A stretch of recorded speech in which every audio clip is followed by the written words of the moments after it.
Вопрос строительства магистралей, ведущих к Северному морскому пути, остается пока открытым. Сегодня в рамках очередного заседания Совета Федерации сенатор от Коми Елена Шумилова подняла вопрос во время правительственного часа с зампредседателя Федерального кабинета министров Юрием Трутневым.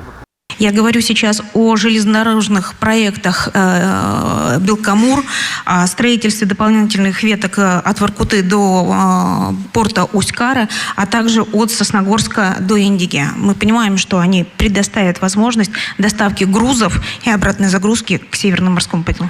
Давно знаю об этих проектах. Я так мягко выражусь.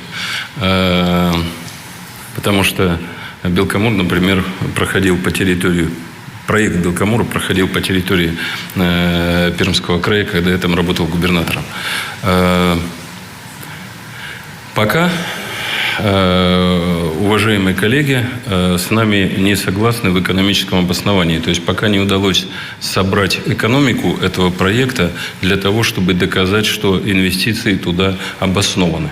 На своде у нас Министерство транспорта, очевидно, оно здесь присутствует.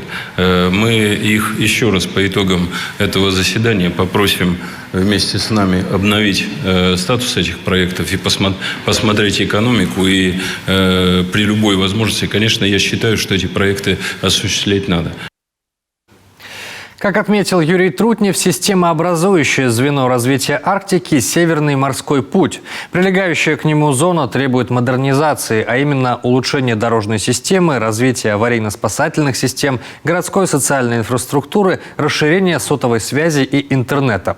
Так, в Воркуте планируется возвести поисково-спасательный центр МЧС, включая вертолетную базу, а также аэродром и вертолетную площадку.